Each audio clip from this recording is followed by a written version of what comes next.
Bună! Client Solutions Manager. Asta înseamnă că n-aș fi putut să vin aici, în fața voastră, fără niște soluții. Mi-am propus cu această sesiune să vă povestesc un pic despre cum putem face să transformăm vizualizările în rezultate de business și să ne asigurăm că se întâmplă chestia asta. Înainte de toate, în cazul în care mai este cineva aici în sală care poate nu mai știe noutățile legate de TikTok, platforma este în continuare prima din punct de vedere entertainment pentru short mobile videos. În acest moment a depășit 1 miliard de utilizatori la nivel global și peste 150 de milioane de utilizatori în Europa.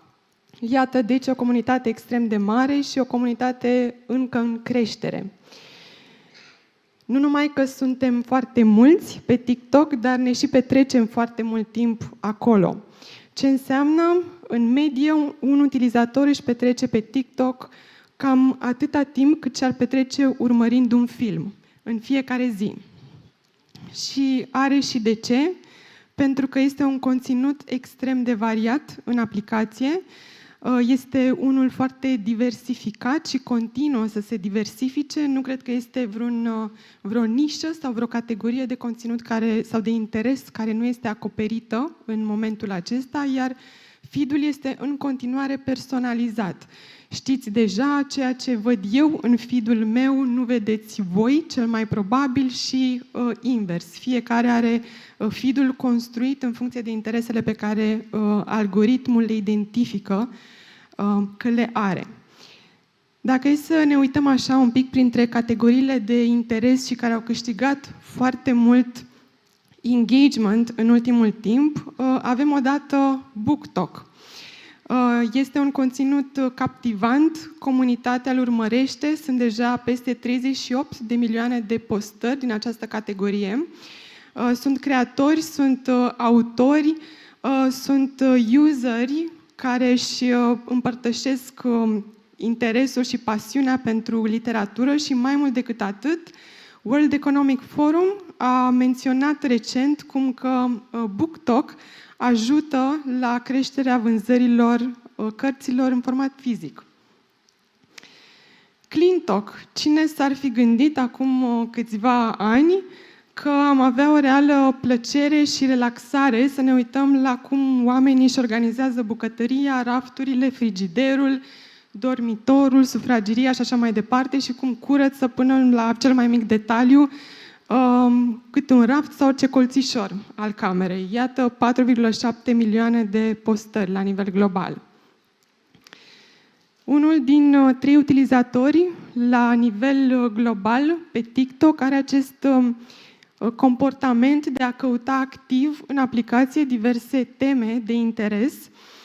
Vedem că se dezvoltă din ce în ce mai mult acest comportament, iar una dintre temele pe care o urmăresc cu mare interes este cea legată de travel. Fie că e vorba de tips and tricks, fie că e vorba de locații și de noi orașe pe care le pot vizita. Travel Talk a adunat o comunitate uriașă în jurul acestei teme și deja sunt peste 1,8 milioane de postări. 77% dintre utilizatorii de TikTok folosesc aplicația și pentru acest motiv. Bun.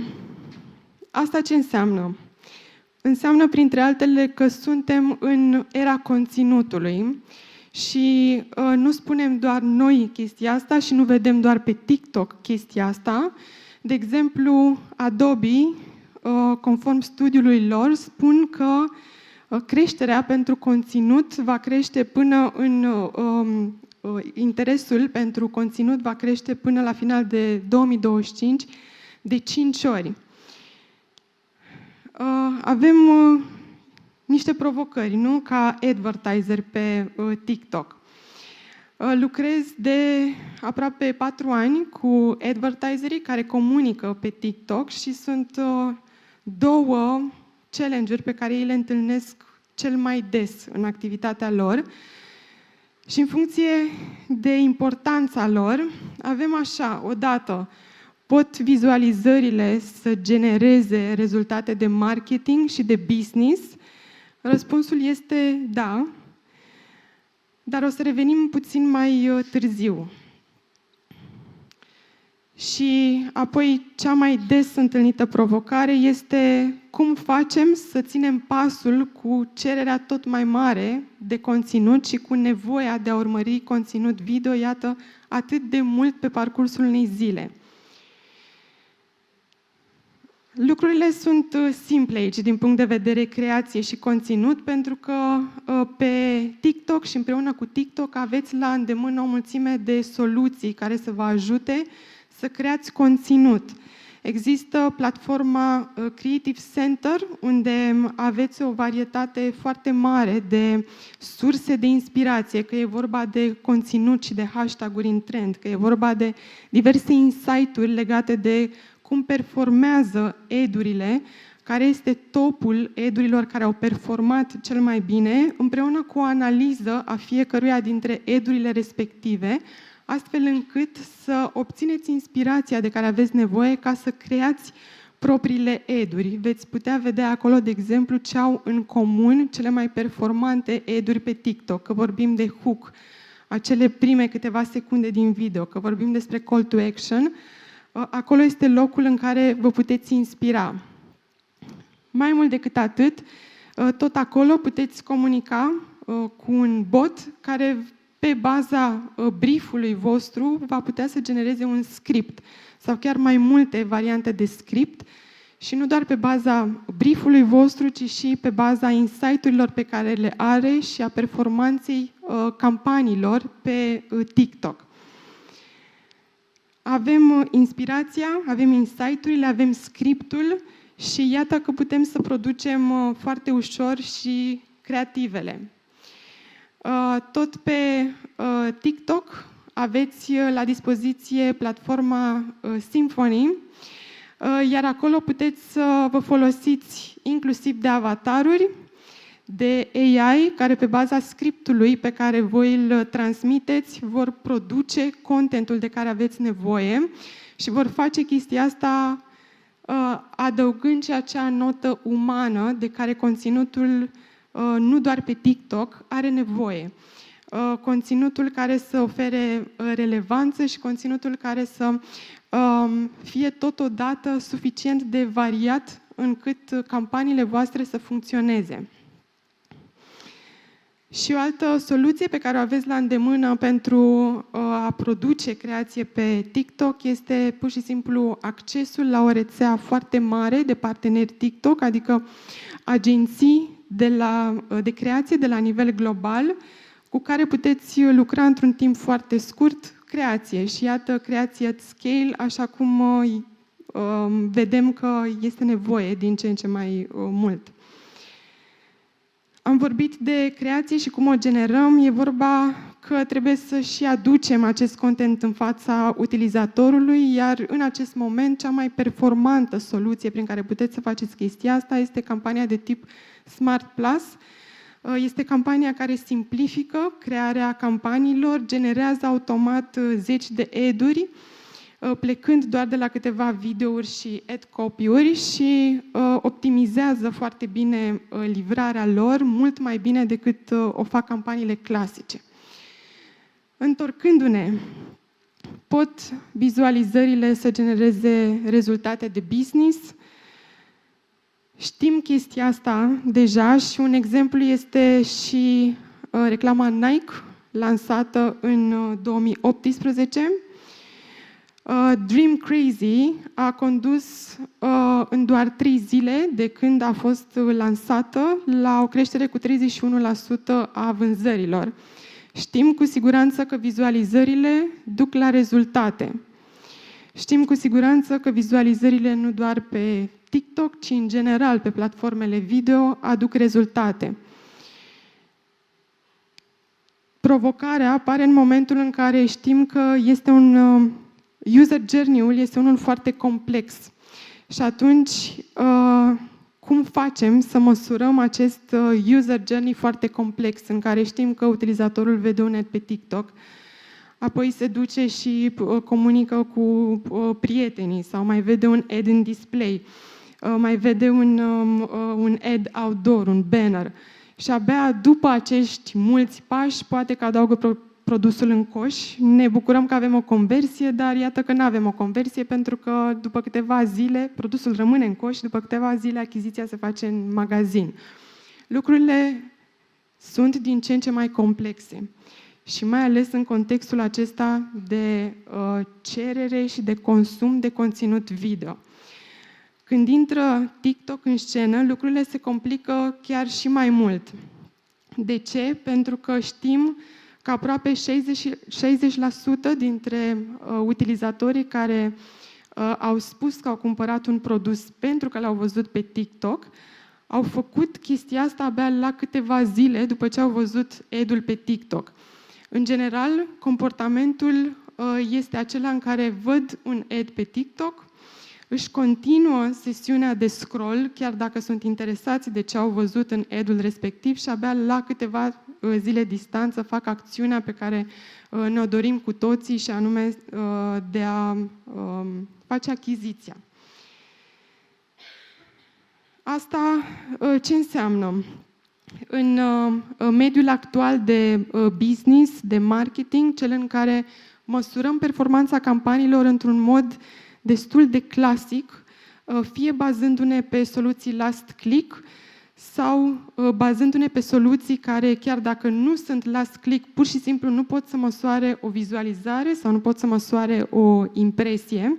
În tot acest context, TikTok este aproape invizibil. 79% dintre conversiile pe care înșiși userii le atribuiau TikTok, de fapt, sunt omise de către modelele clasice de măsurare sau sunt pur și simplu atribuite altor platforme. Lucrurile sunt atât de complicate din punct de vedere user journey și, într-adevăr, foarte greu de măsurat, încât există voci din marketing, din rândul advertiserilor, care spun că cel mai bine ar fi să nu mai măsurăm nimic. Pentru că nu există nicio metodă perfectă, nu putem să avem încredere în nicio soluție, deci nu mai măsurăm nimic. Nu suntem de acord cu chestia asta. Harvard Business Review spune că un advertiser care rulează 15 experimente, de exemplu, într-un an și, bineînțeles, aplică learning-urile din experimentele respective, are șanse cu 30% mai mari de a-și crește performanța în anul respectiv. Deci este important să măsurăm, să ne folosim de soluțiile pe care le avem la dispoziție. În general, advertiserii care adoptă soluții avansate și care își îmbunătățesc permanent strategia de măsurare sunt și acei advertiseri care sunt cu un pas înaintea celorlalți și care au mult mai mari șanse de a transforma acele touch point-uri pe care le-am văzut mai devreme, interacțiuni cu potențialul client în rezultate și în adevărate conversii.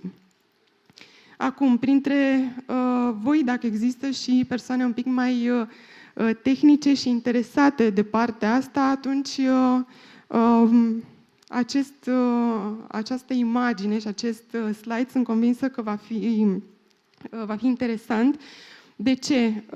Este o multitudine de soluții pe care o aveți la dispoziție. Parte dintre ele sunt proprietare TikTok, câteva dintre ele nu.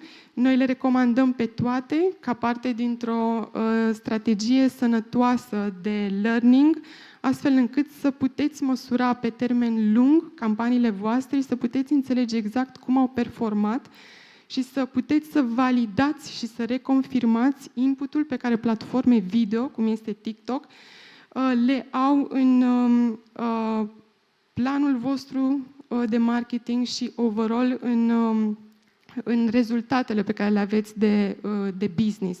Există o multitudine de soluții de adoptat în funcție de maturitatea strategiei voastre de marketing, dar și în funcție de obiectivele voastre.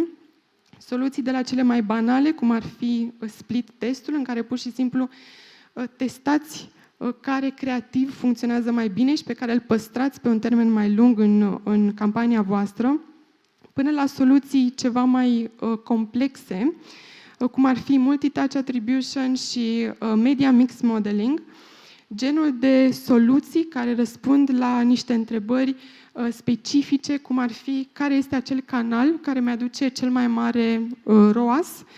Cu alte cuvinte, ce canal ar trebui să păstrez în mixul meu de media în care ar trebui să investesc mai mult, care este punctul în care investiția într-un anumit canal de media nu mai dă randament, a ajuns în acel punct de saturație, care este sinergia dintre canale și, în final, ceea ce, de fapt, ne interesează cel mai mult, cum fac să aloc în mod optim bugetul de marketing între canalele pe care le am în plan. Și o combinație de astfel de soluții poate să arate, de exemplu, care este valoarea în generarea de noi clienți a fiecărui canal. Și într-un astfel de studiu realizat de un partener, printre platformele de media cel mai des folosite, TikTok se pare că are cea mai mare putere în a aduce clienți noi. Și asta pentru că TikTok este o platformă de tip Discovery. Este locul în care utilizatorii descoperă produse, descoperă servicii, descoperă diverse teme de interes și, de fapt, acolo ar trebui fructificată cel mai mult valoarea pe care TikTok o aduce campaniilor voastre de marketing. Dacă ar fi să listez 3 lucruri pe care mi-aș dori foarte mult să le rețineți din această sesiune, ar fi așa. Odată, importanța abordării unei strategii de measurement mai complexe decât adoptarea unei simple soluții last click sau care pur și simplu nu poate să măsoare un view sau o impresie. Înțelegerea faptului că TikTok este un canal de discovery, iar journey-ul utilizatorului din momentul în care descoperă produsul vostru până în momentul în care face achiziția nu este unul aproape niciodată direct. Și aveți curajul de a măsura constant și de a adopta soluții noi și principii noi de măsurare. Cu asta vă mulțumesc foarte mult!